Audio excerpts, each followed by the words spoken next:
So our first topic today is about the historical perspective of the process of the development of this creationism evolution debates. And when we look back into the history, we will see that those ideas of evolution is not anything new that appeared only in 19th century. But some ideas or some understanding, similar understanding, we can already find among the Greek philosophers. So our first section would be the views on evolution before Darwin. So how people understand the origin of man, origin of world. And of course, when we speak about the ancient world and about the Greek philosophers, you know that although many of them believed in God or in gods, many of them were also very, I wouldn't say very atheistic, but this Greek religion with many gods actually undermined the belief in supernatural among some of them. And we know, for example, that Democritus was the first one who is credited for atomistic understanding of the world.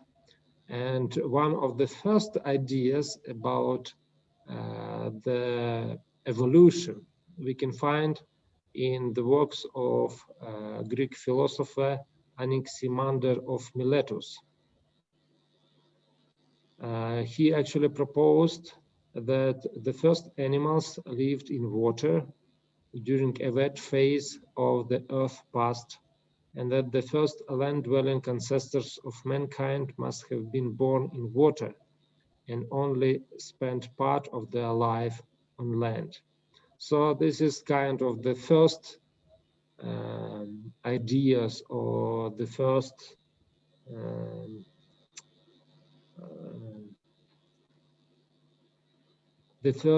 thoughts about evolution, and you can see that actually it is dated very long ago in the 6th century BC. So these ideas have been already present in the minds of the people.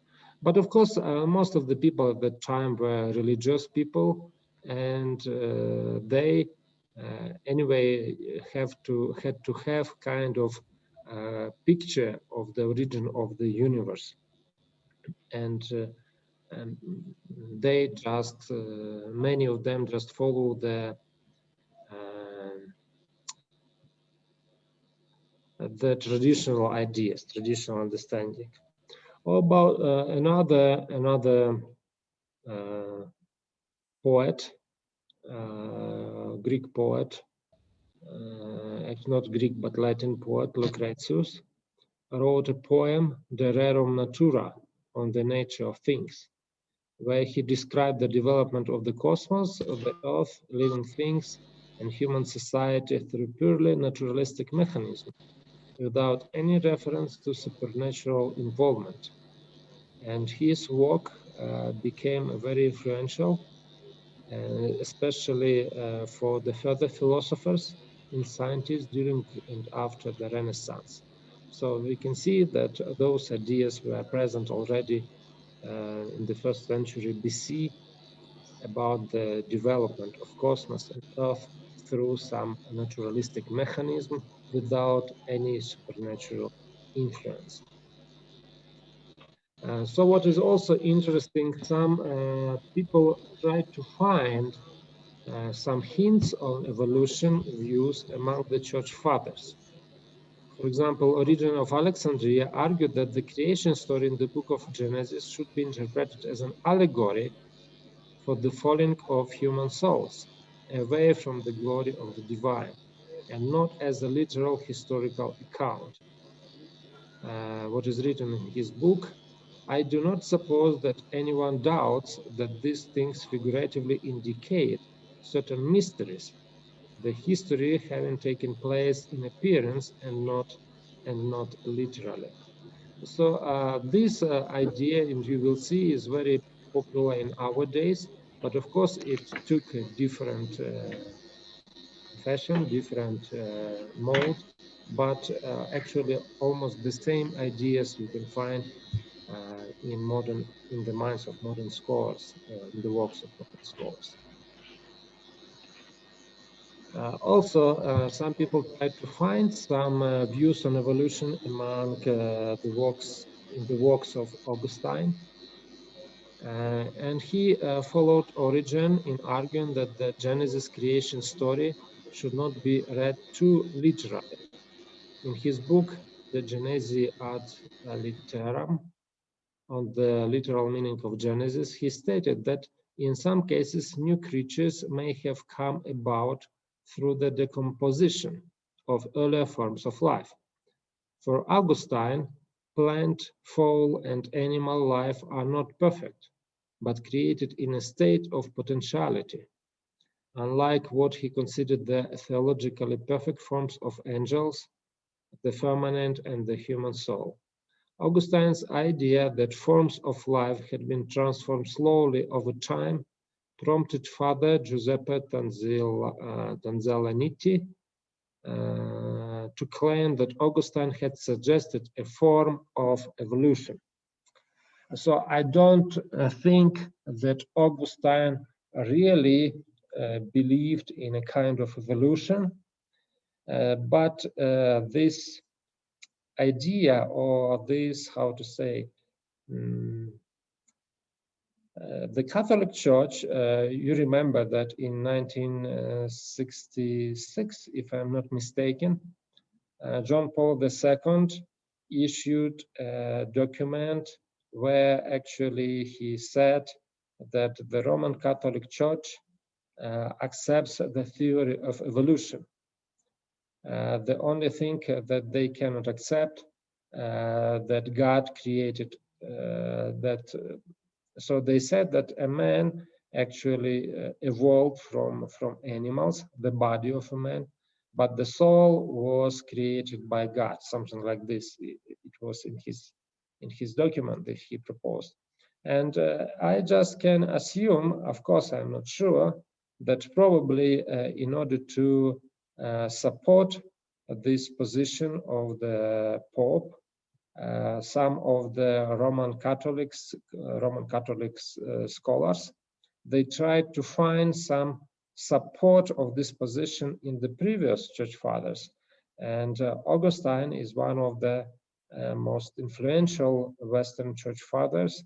So that is why if they found such kind of statement in his works, it means that it can support the position of the Pope. So, but I don't think, and it is actually a very debatable issue about what Augustine said about the creation, or how everything was created.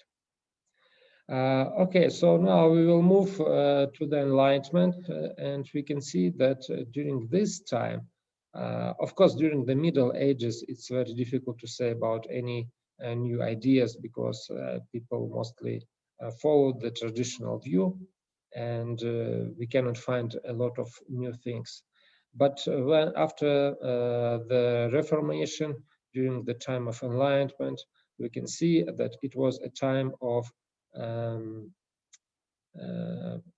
scientific progress, when many of the dogmas or many of the ancient ideas were reconsidered again, and many new developments took place, and many new discoveries also were done. So during this time, many scientists in France, in England, in many other countries, in Italy, they make a lot of inventions, and they find many new laws like Newton, Boyle, Pascal, Descartes, and some many others. So when we speak about the theory of evolution, we need to mention this guy. His name is Georges Leclerc Comte de Buffon.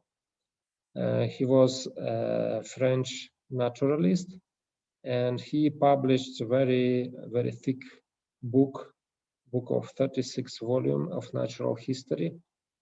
And in this book, he tried to touch the question about the origin of life. And actually, in the opening volume, Buffon argued that the Earth had originated as an incandescent body produced by the near collision of a comet with the sun and gradually cooled to become what it is today. So do you see, this is like the first modern idea about the origin of Earth. And of course, he lived in the 18th century in the Catholic France, and such kind of ideas were not welcomed in that society. So, but it was already the time of relative freedom for such kind of inventions or such kind of ideas. And actually, he was asked to make a calculation how much time how much time it took for Earth to be cooled down to the state as it is today. So after he made some calculation, he came to these figures that the Earth had taken almost 3,000 years to become solid to the core, 34,000 years to become cool enough to be touched, 35, almost 36 years for life to appear, and 74,000 years to reach the temperature it now has, and another 93,000 years it will have become too cool to support the life. Buffon thus dated the age of the Earth at about 75,000 years, but some people said that in the private conversation he estimated the age of the Earth as a 500,000 years old. So do you see, most probably he was afraid to tell these big figures because his idea would not be accepted positively. So this was like the first attempt, one of the first attempts to say about the natural process of the development of life on the Earth without any supernatural involvement. But of course, in order to reconcile this theory with the biblical account, Buffon made a very wise, I would say, suggestion. And this suggestion actually is one of arguments that today is also used by many Christian scholars, that the day of creation doesn't mean the literal day. And in this case, he wanted to say that the Genesis account doesn't, and his theory doesn't contradict the Genesis account of creation. So we will see that many similar ideas we can find among modern scholars in recent scholarship.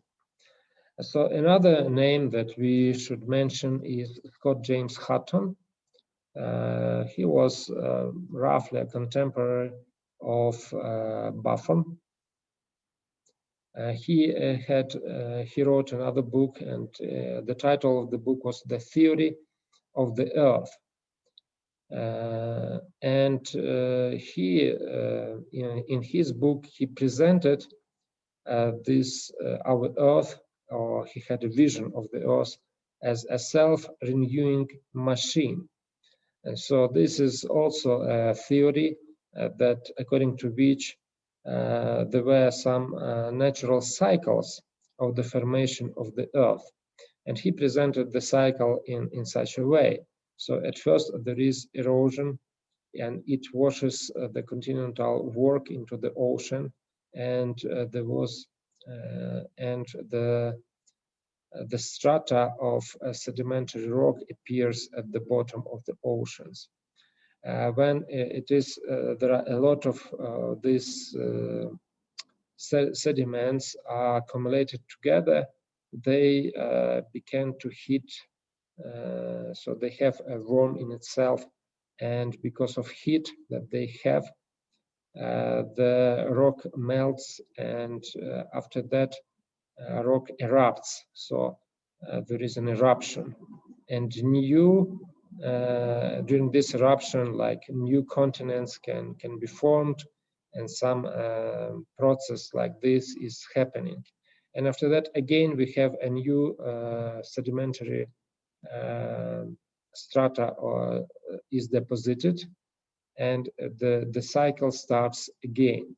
So he speaks about this cyclic nature of the natural process that took place on Earth. Do you see all of them, although they already were kind of atheists, but they didn't want to contradict the traditional religion at that time. So Hatton said that God established the present geological order at an unknowable date in the past, and will terminate this dispensation at an undetermined moment in the future.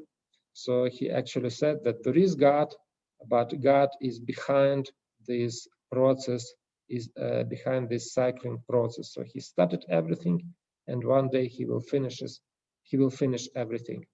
So these ideas became much popular, and after that, already in 19th century, William Smith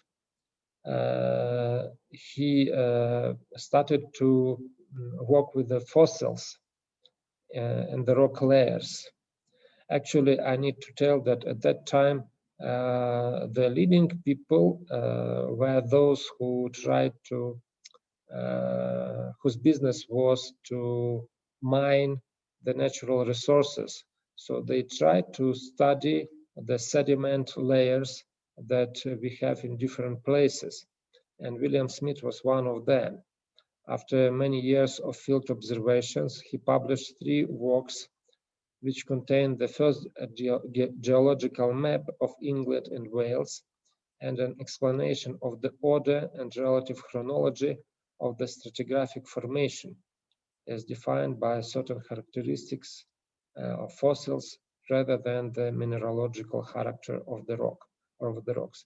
So he paid attention to the fossils, and he tried to reconstruct this stratigraphic formation, the layers of different periods, and he tried to systematize everything.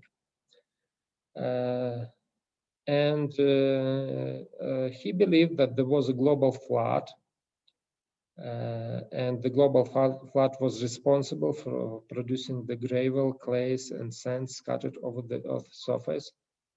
But he never explicitly linked this with the Noah's flood, and he believed that all the sedimentary strata were deposited many long ages before this flood by a long series of supernaturally induced large-scale catastrophic floods separated by long ages. After each flood, God created new forms of life to replace what was destroyed. So this is, again, do you see, it happened even before Darwin presented his theory or his hypothesis of the origin of life.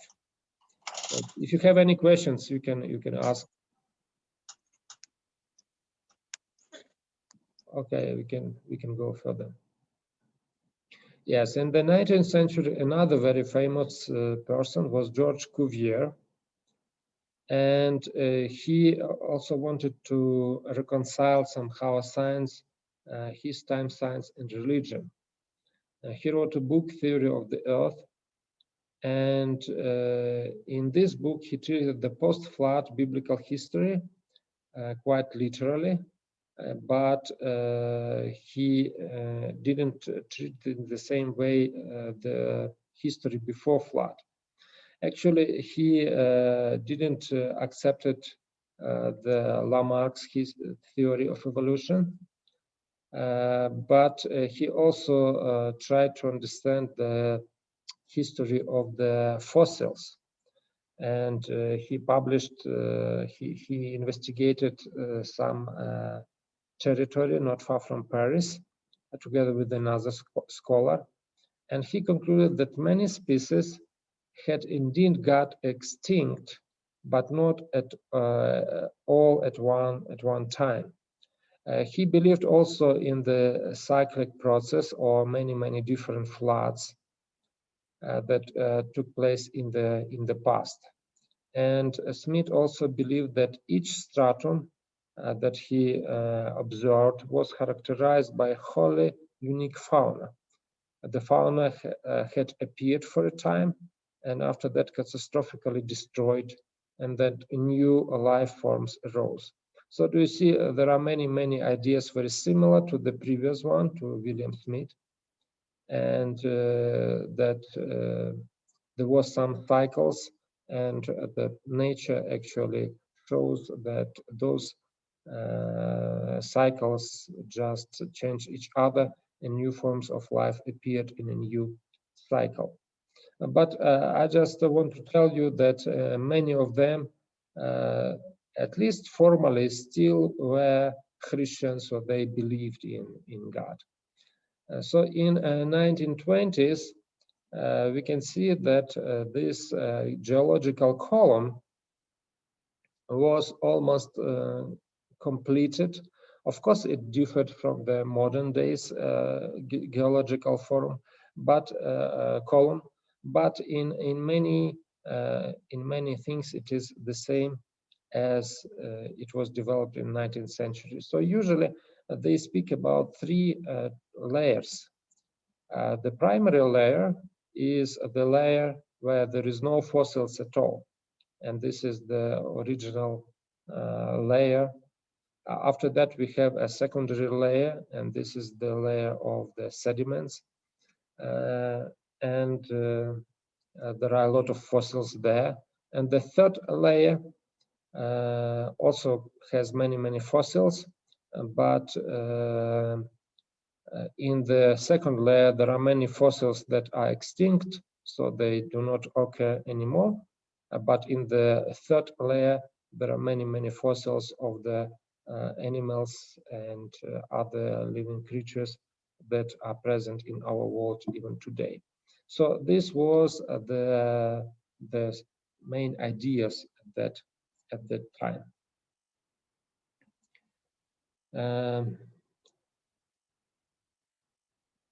After that, we can see that if we speak about the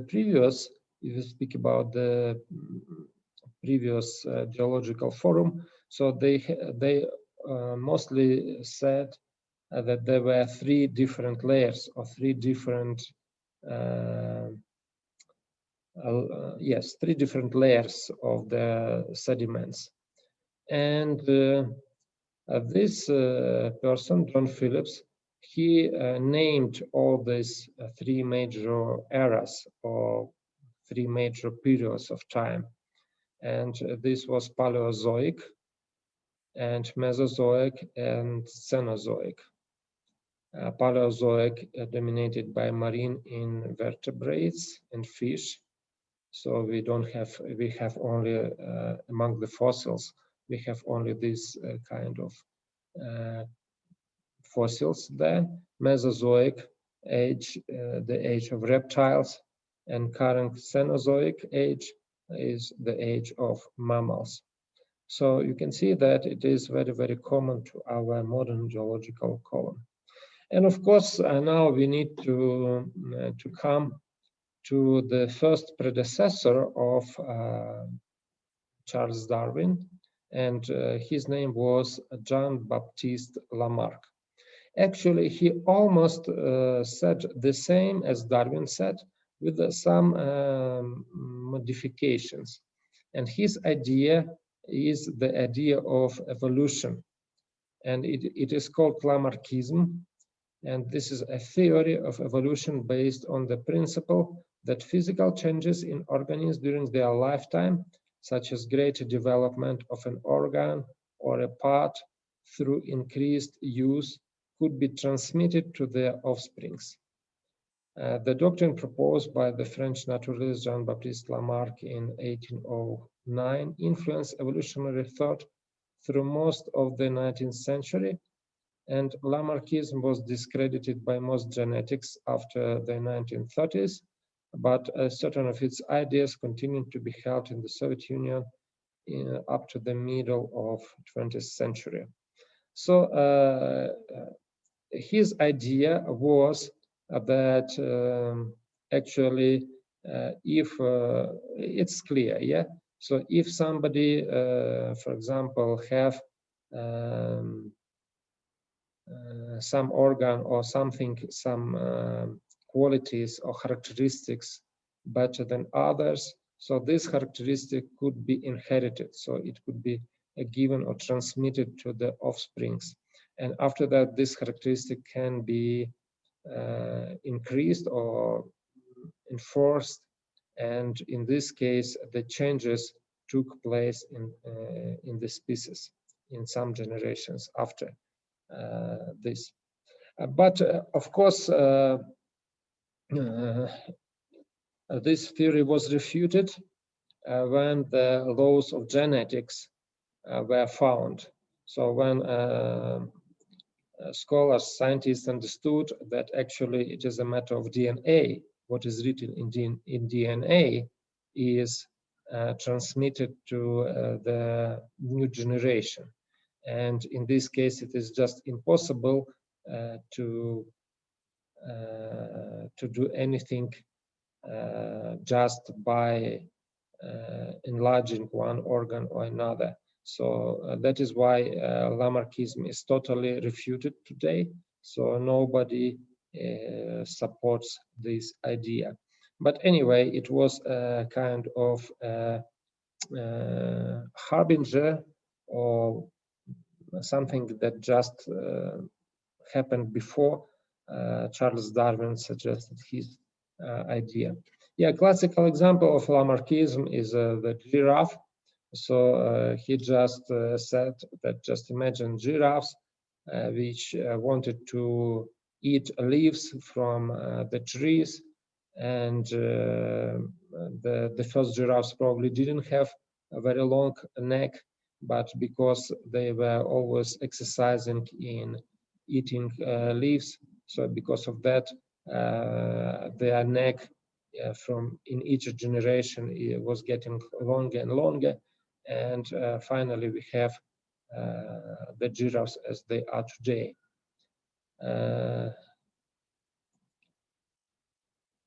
Yes, but as I said, when the laws of genetics were discovered, it was clear that this idea is not valid, so it doesn't work like this. And in 1844, so do you see, for us this year is very significant. In the same year, the Scottish publisher Robert Chambers, at that time still anonymously, published an extremely controversial but widely read book, Vestiges of the Natural History of Creation. And this book proposed an evolutionary scenario for the origin of the solar system and of life on Earth. It claimed that the fossil record showed a progressive ascent of animals, with current animals branching off a main line that leads progressively to humanity. It implied that the transmutations lead to the unfolding of a preordained plan that had been woven into the laws that governed the universe. In this sense, it was less completely materialistic. So do you see, we have like the first attempt to formulate the theory of evolution, and it was done very, very early, like about 15 years before Darwin published his Origin of Species. And now we come to this very famous guy, Charles Darwin. But you see, even before Darwin, many ideas were already in the air. So even if it is not Darwin, it would be somebody else who would do the same, maybe just a couple of years later. But anyway, it would happen. So Darwin, you know that many of his ideas came to his mind during his famous voyage on the boat of Beagle, and this voyage took place, lasted 5 years, and it was around world, or it was trip around the world, and it took 5 years to do this trip. And here you can see the route of this trip. So they left England, and they went to the South America, and after that they moved to Australia and to Africa and back to England. So during this trip he was able to observe many places, and especially what influenced him very much, he saw some Aboriginal people in South America or some other islands. And when he observed those people, many ideas about the evolution came to his mind. Do you see, he finished the journey finished in 1836, and it took another 23 years to finish his first book about the origin of species. And of course, when we speak about Charles Darwin and many other theorists or scholars who suggested the same ideas, one of the most important issue why they suggested those ideas was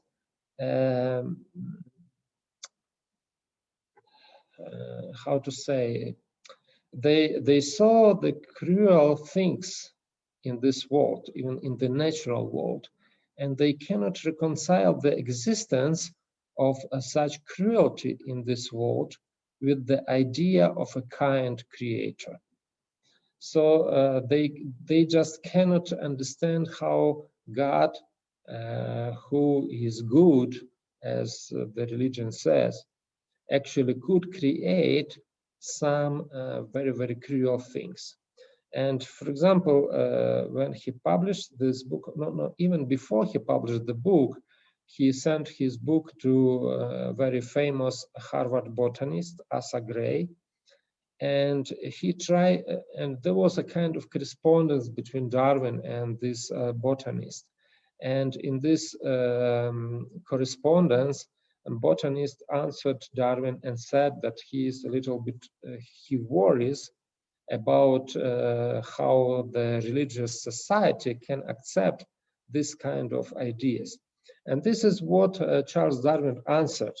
And he said, I had no intention to write atheistically, but I own that I cannot see as plainly as others do evidence of design and beneficence on all sides of us. There seems to me too much misery in this world. I cannot persuade myself that a beneficent and omnipotent God would have designedly created the ichneumonidae with the express intention of their feeding within the living bodies of caterpillars. So do you see, he speaks here, and you can see it on the slide, this phenomenon when those insects, they eat caterpillar while the caterpillar is still alive. And of course, it causes a lot of sufferings for the caterpillar. And if those insects are created by God, and those insects can feed themselves only through this eating the body of caterpillar, Darwin said, I cannot accept that this was done by God. So probably there are some other mechanism or some other something else is behind the process of the origin of life. So that is why he formulated his own theory. Yes, and what is also interesting that in his first edition, at least in his first edition of the Origin of Species, Darwin avoided making any comments about human evolution. So he tried to avoid this very, very debated issue because he understood that the religious society of his time will not accept such kind of ideas. But people say that he already was already convicted that humanity also originated from animals already during his voyage on the Beagle, especially when he compared the native people of Tierra del Fuego with the monkeys or like primates that he saw in the London Zoo. So he said to himself that actually there is no much difference between the original people of some islands and the monkeys or chimpanzee or some other primates. So we can assume or we can believe that already there during his voyage on the Beagle, he believed that humanity was also originated from animals. But he didn't speak about that in his first, at least in his first edition of the Origin of Species. And I also want to tell you that actually Darwin was, I want to say he was a modest person, but he didn't like to participate in debates and some other public issues, some public meetings. But he had some supporters or people who also believed like him, and one of them was Huxley, and Huxley was also called Darwin's bulldog because, as I told you, Darwin usually didn't participate in public debates, but Huxley did it very, very often, and he defended the position of Darwin in most of the cases. Also, he had his own ideas as well. So in his book Evidence as to Man's Place in Nature in 1863, he wrote, whatever system of organs be studied, the structural differences that separate man from the gorilla and the chimpanzee are not so great as those which separate the gorilla from the lower apes. Actually, do you see this idea that the human life also developed through or from the lower forms of lives was also present at that time already. And in several years later, Charles Darwin wrote the book Descent of Man, and he said that in anatomic structure and embryonic development, people resemble other animals, and the persistence of monkey-like rudimentary features such as the tailbone reinforced the conclusion that the human body evolved from the lower forms. So already in 1871, he was brave enough to say it publicly that the man also descended from animals, from monkey. So we can see that this theory of evolution was created, and how to say, Darwin, what he did, he just describe some process or some mechanism of evolution, and that is why his theory became very, very popular. Yes, for example, he also spoke about the origin of races because of sexual selection. Peoples differ in what they find attractive in mates. Africans prefer dark skin and depressed noses, while Europeans favor light skin and straight noses. And in Java, a yellow, not a white girl is considered a beauty. Within each race, sexual selection propagates and exaggerates favored external characteristics, as the most attractive mates are chosen first and have the most children. So what he said, that that is why this, like for example, these people had this kind of characteristics, and these characteristics are prevailing in this group of people. So this is how they explained everything. So now let us speak about the acceptance of the Darwin's ideas. Or let us make a short break, and we will speak about it after like 5 or 10 minutes. So what do you think? Yes, Prof. Okay. Thank you. Maybe, Prof, is it okay to ask you from here, or you finish first that segment? Okay, no problem. Yeah. I have some concerns here. One. Okay, I understand. Yeah. Yes. You can be excused. Yes. So don't worry. Why is it that Darwin's theory, evolution theory, gained more attention than the rest? What do you mean? So now, Darwin, because now we will go through the acceptance of the Darwin's ideas, and actually we need to understand why his ideas were so popular at his time, and what is most important for us, why were many Christians, why did many Christians accept this theory? That's it. Because even among Christians. Yeah, so only today and maybe tomorrow we will speak. Today we will speak about just evolution theory and how it was accepted. And tomorrow we will see 4 different Christian views on evolution. And of course, some of them completely reject evolution, but some of them accept it. Which profession was he? Pardon? Which profession was Darwin?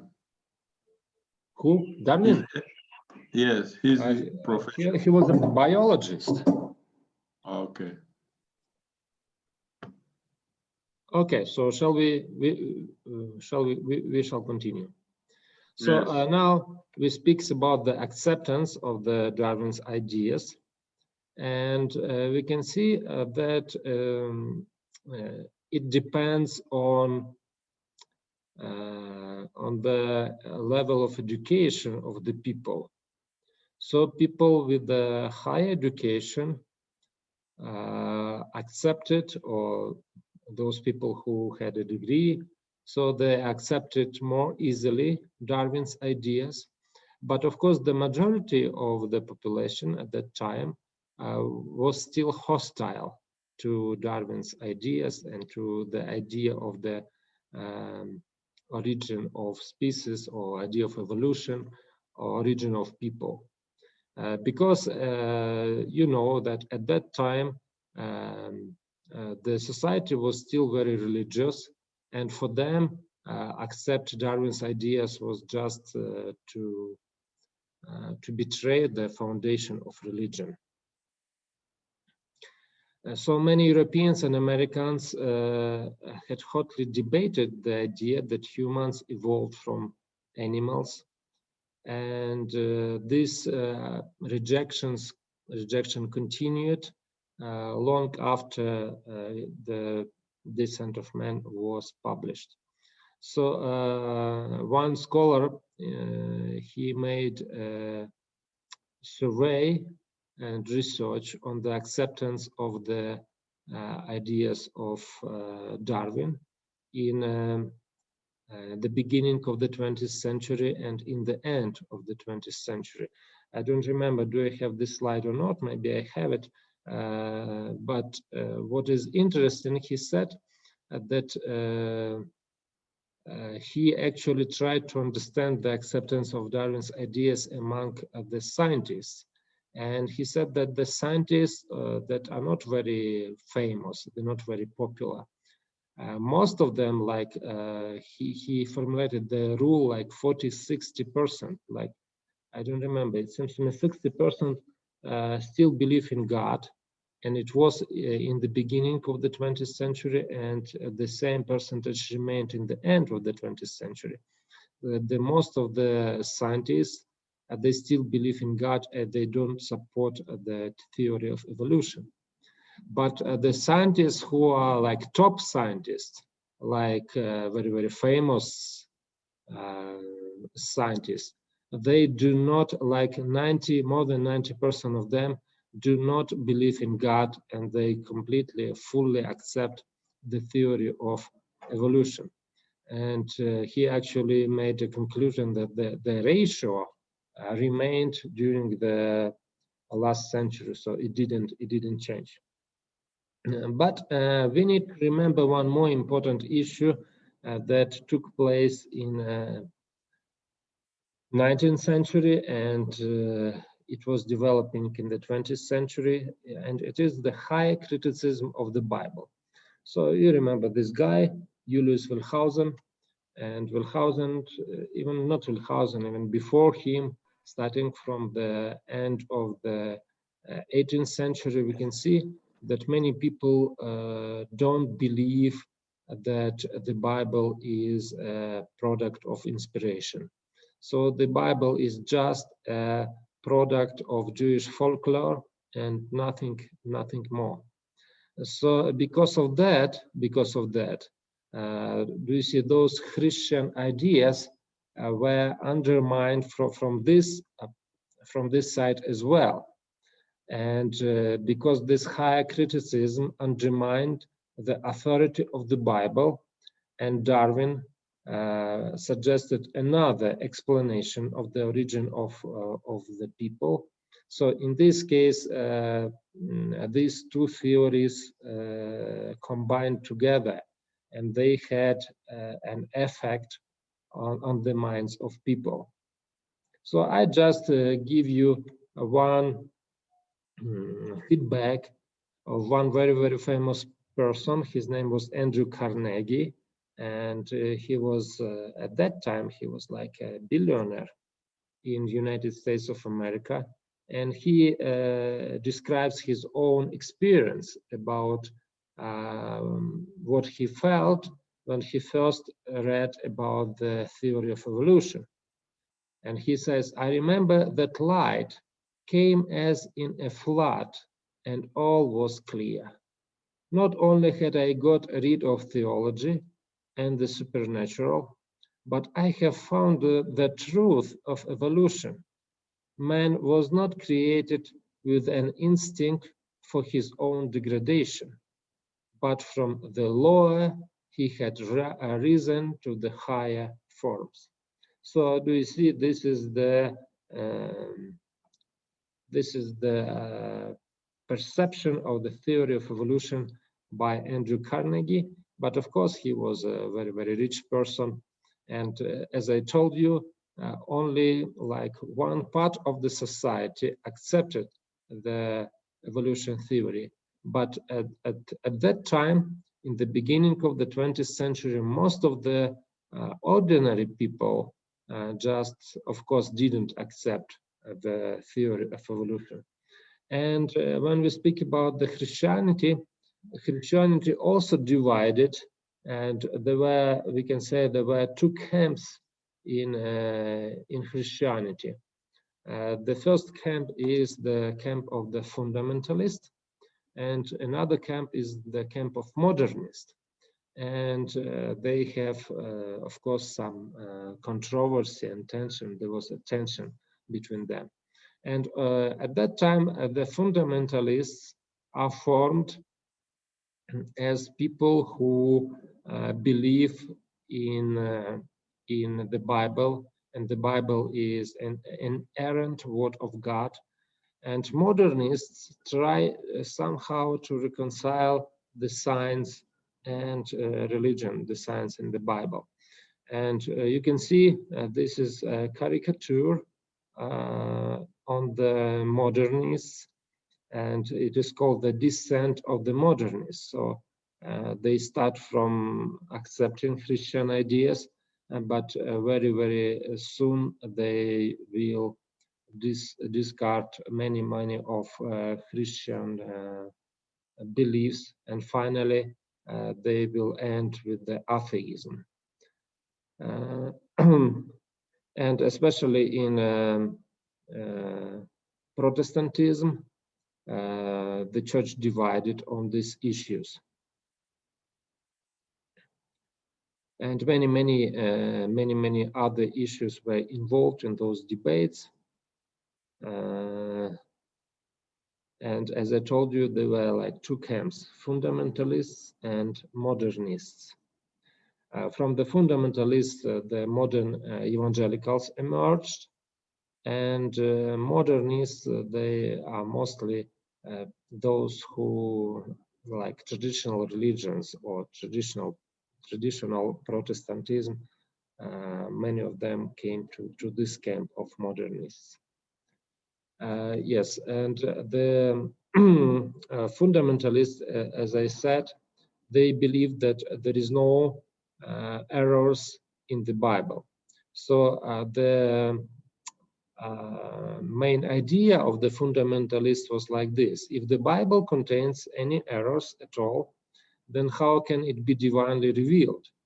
If the higher critics are right in their reconstruction of the real meaning of the Old Testament as distinct from its plain sense meaning, then Jesus and the apostles were mistaken, because the New Testament reports Jesus endorsing the plain sense meaning of the Old Testament. And if Jesus or the apostle were mistaken, how can we trust the New Testament's witness to the saving truth? So that is why the fundamentalists try to protect the Bible, and that is why they mostly cling to the literal interpretation of the Bible. So they say that everything that is written in the Bible should be understood literally, and especially the first chapters of the book of Genesis.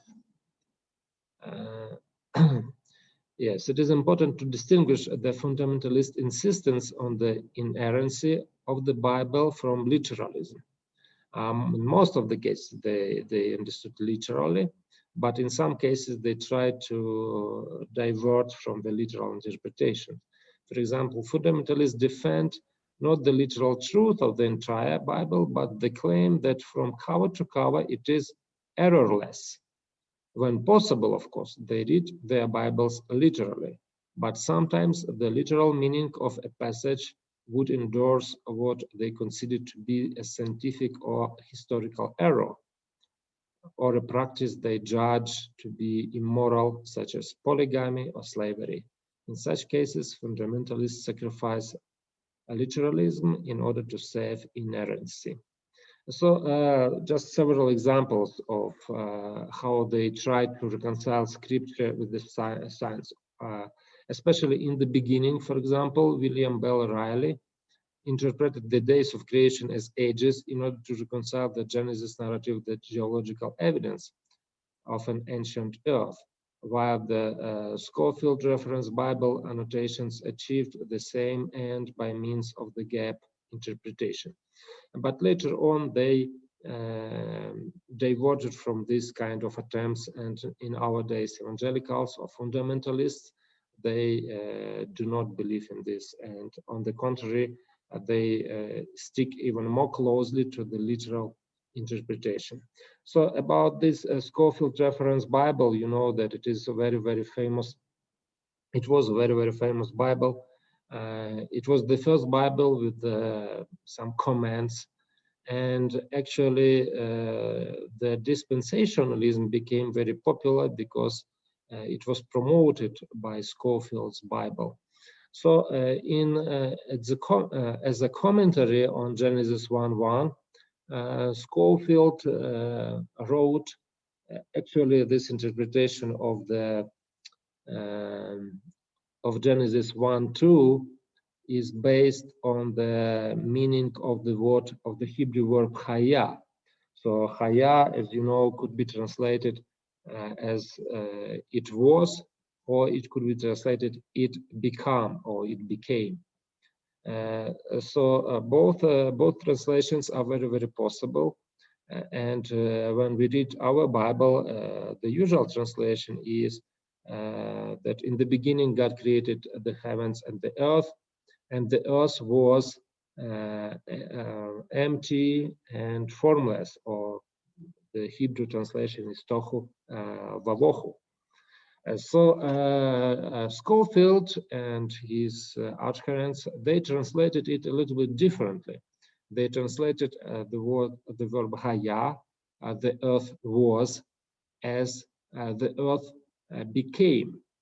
So it was like this. In the beginning, God created the heavens and the earth, but the earth became formless and void. So they ask a question: how it happened that earth became in such a condition? So they invented a story that this between verse number 1 and verse number 2 there was a gap, which is not described in the Bible.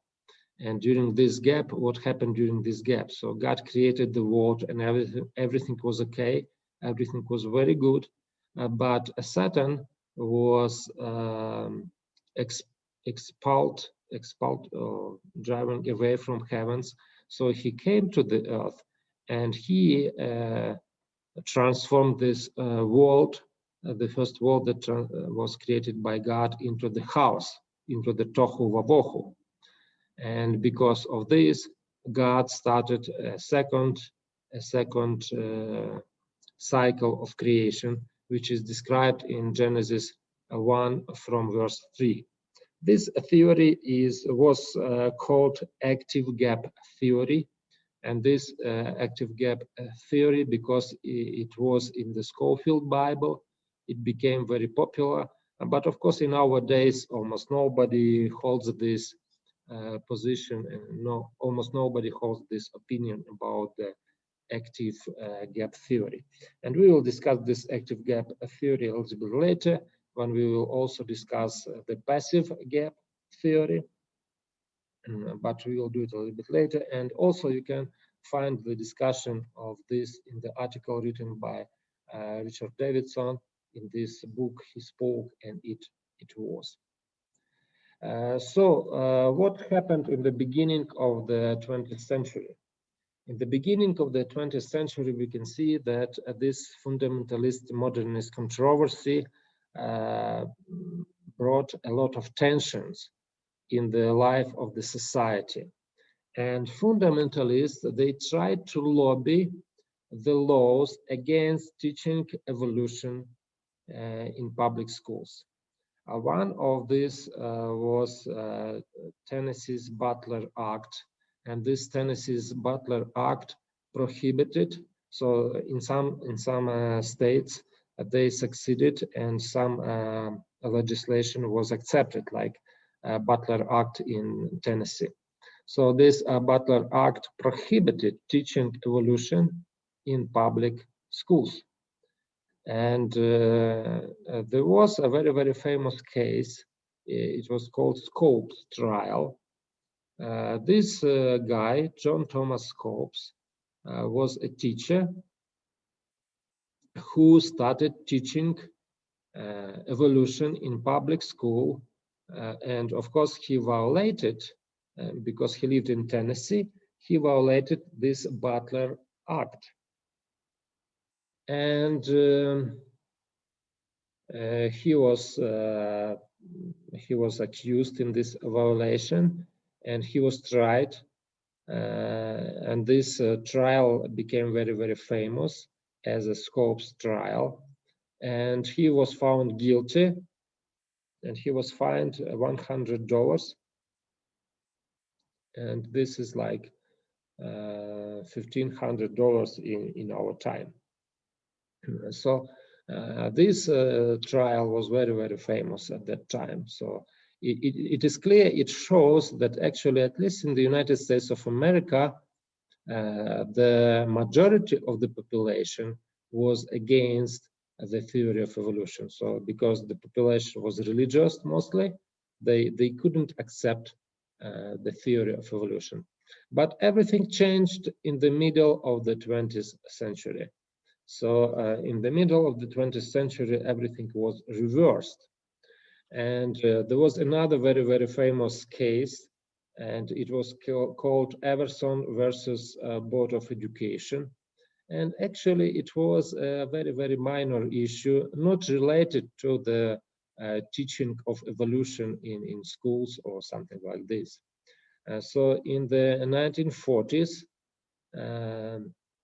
in New Jersey, there was a law which allowed local school districts to make rules for transporting children to and from schools.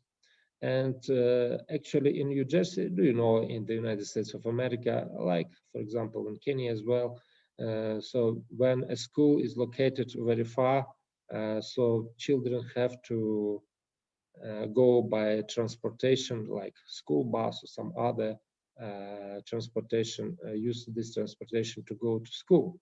So the Board of Education allowed to pay for those, to pay parents for, or return money to the parents which they spent for the transportation of children to school. And the money, of course, which parents get were taken from taxes, which were paid by all citizens.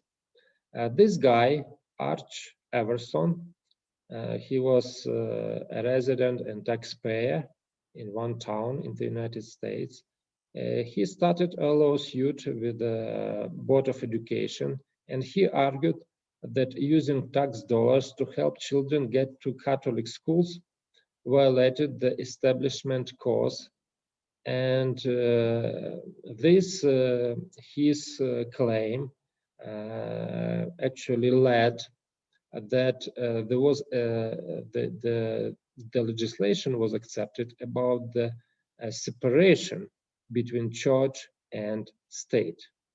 And because of this minor issue about the money for the transportation of children to the school, so he didn't want to pay for transportation of Catholic children or transportation children to the Catholic schools.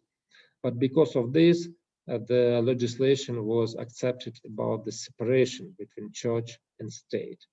And when the church and state was separated completely, so after that, we can see that the theory of evolution started to be taught in the schools almost everywhere.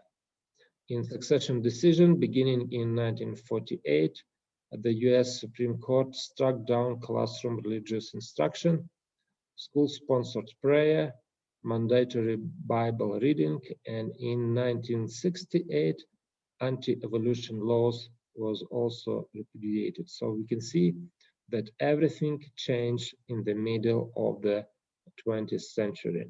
And since at that time, it is very difficult to deal something with the to say something against evolution, especially in the school settings. So what happened? What happened at that time? At that time, the creation science movement emerged. By the late 19th century, geologists, physicists, and biologists agreed that the age of the Earth was well over 20 million years. Most Christians readily conceded that the Bible allowed for an ancient Earth and the pre-Adamic life. With very few exceptions, they accommodated the new geological theories either with the day-age creationism or by separating the original creation from a later Adamic creation, the so-called gap theory. So do you see, because of the popularity of the evolution ideas, most Christians accepted or try to reconcile the theory of evolution, and they did it either through accepting the idea that the day is not a day, or accepting the so-called gap theory. And gap theory, it is something like active gap theory, that was a gap between original creation or somewhere between the original part of the creation and later on week of creation. So to oppose this, there were many different attempts. But in the beginning of the 20th century, the Protestants, especially the evangelicals and the fundamentalists, they were concerned mostly to protect the inerrancy of the Bible. So they don't invest any efforts, or they didn't do anything to prove on the base of science that the theory of evolution is wrong. And we can be proud that the first person who tried to do this from the scientific point of view was an Adventist. And he was a very famous person. And of course, at that time, he was not recognized. And his voice was very lonely voice among many scholars who accepted the theory of evolution. And mostly he was not accepted because he was a Seventh-day Adventist. And until the middle of the 20th century, Adventists were not considered as evangelicals. So they were considered mostly like Jehovah's Witnesses or something like that. And that is why his ideas were not popular during his lifetime. But what he did, he put the foundation of the modern creation science movement, because all who wrote after him, actually they based, or he accepted his model. And his main idea was that this geological column was what was responsible for the geological column. It was originated not because of the creation, but the flood was responsible for the geological column. So all those layers, sedimentary layers or rock layers, were created or originated from the flood, not before the flood. And his ideas later on, his ideas were accepted. So George Price, self-taught in geology, wrestled with geological evidence that seemed to argue so powerfully for an ancient Earth. In the end, he remained faithful to Adventist teaching because he was able to convince himself that it was the uniformitarian and evolutionary theories of the geologists and not the facts of geology that opposed a literal reading of Genesis. His alternative Earth history or flood geology identifies the flood as the principal geological agent responsible for the current appearance of the Earth. He called it the new catastrophism in order to distinguish his single universal flood from the old catastrophism of Cuvier according to which a series of revolutions had successfully reshaped the Earth over millions of years. So this Price's new catastrophism was a young Earth, special creation in 6 literal days, and fossil-forming flood at first made little headway among the fundamentalists, both because combating the higher criticism seemed more urgent than intramural debates over the correct interpretation of Genesis, and because fundamentalists were leery of Adventism in general and Ellen G. White's visions in particular. So because Price based his ideas on Ellen G. White's writings, and Ellen G. White said about 6 days of literal 6 days of creation. So that is why his ideas were not popular in 1920s. Nevertheless, by the early 1920s, opposition to evolution rose to the top of the agenda. Fundamentalists began to give flat geology a hearing and increasingly cited Price as a reliable scientific authority. So he was accepted as the scientific authority. It was the first attempt to explain geological column and the modern facts of geology, to explain from the Christian point of view, from the creationist point of view. The next step, or the next the next step in this creation science movement was the book which was published in 1961, The Genesis Flood. The Genesis Flood. And actually this book is in our library.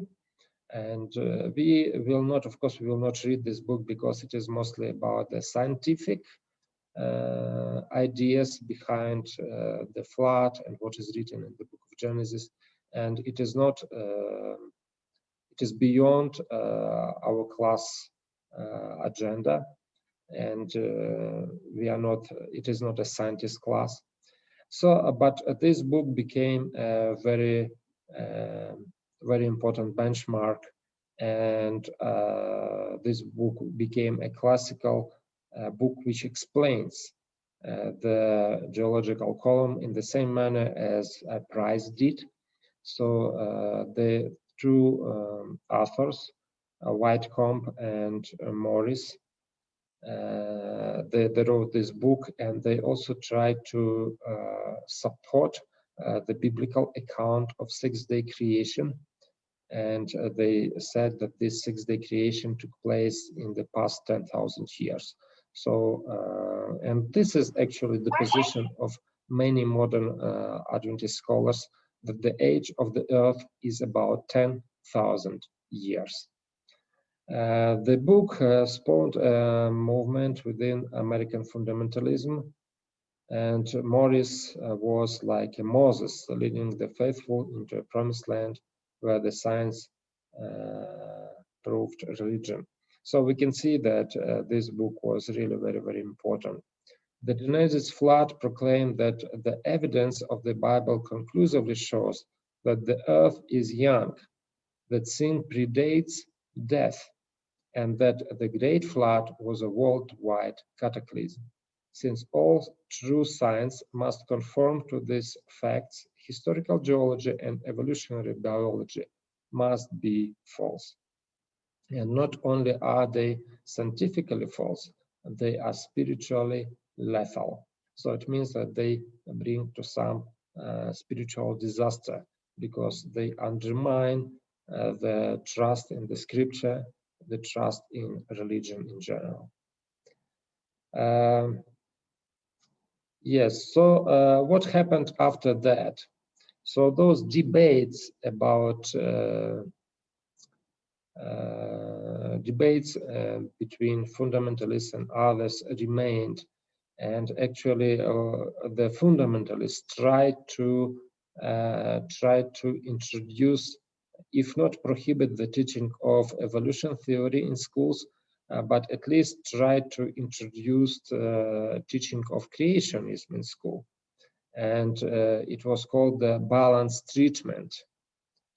Within the 2 decades after the publication of Genesis Flood, 3 states of the United States and dozens of local school districts had mandated balanced treatment for creation science alongside evolution in public school science courses. But another decade would pass before the US Supreme Court would unravel those balanced treatment mandates as unconstitutional.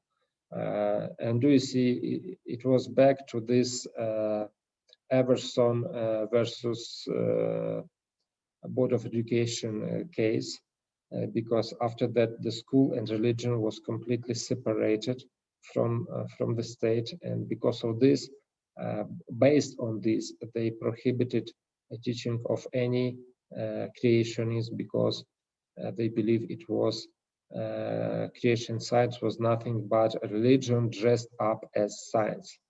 So in 1987, it was a decision of Edwards versus Aguilar.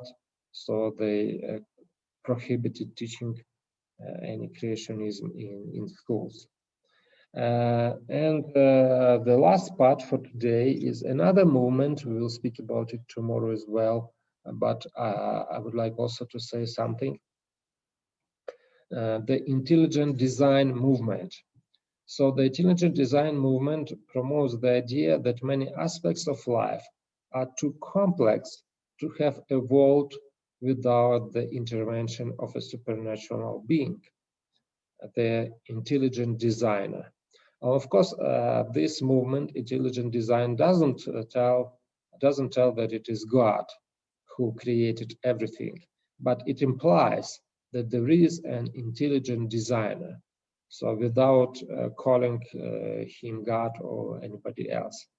Promoters of intelligent design generally accept that the Earth is billions of years old and that evolution has occurred, but maintain that in many cases, especially with regard to the origin of complex characteristics on new taxa, the work of an intelligent designer, not an evolutionary process, is responsible.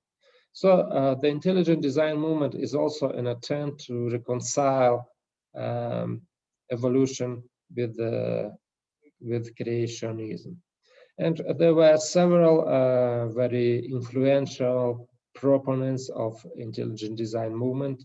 One of them was Philip Johnson, and he says like this: if public schools cannot teach creation science because it promotes the tenets of a particular religion, then scientific evidence of design in nature, or at least scientific descent from evolution theory, should be permissible. So they try to return teaching of kind of creationism. So they don't call it creationism, but they call it like evidence for existence of intelligent designer. And they wanted it to be taught in the schools. And another proponent of the same intelligent design movement is Michael Behe, I don't know how it's pronounced correct. And he also a very prolific writer. He's a molecular biologist and the leading scientific spokesperson for intelligent design, offer 3 major examples of an irreducibly complex system that allegedly cannot be explained by natural means. The bacterial flagellum used for locomotion and the cascade of molecular reactions that occur in blood clotting or coagulation and the immune system. So actually he said that it is impossible that all these systems or all these phenomena could evolve by itself, and the intelligent designer should be behind all these issues. But what is very, very interesting, that his own biology department in his university published a statement repudiating his views and intelligent design in general. And if even you open the Wikipedia article on intelligent design, you will see that intelligent design is called like pseudo scientific theory, and most of the scholars in our world do not accept this theory. So this is the end of my presentation for today, and if you have any questions, I will try to answer them.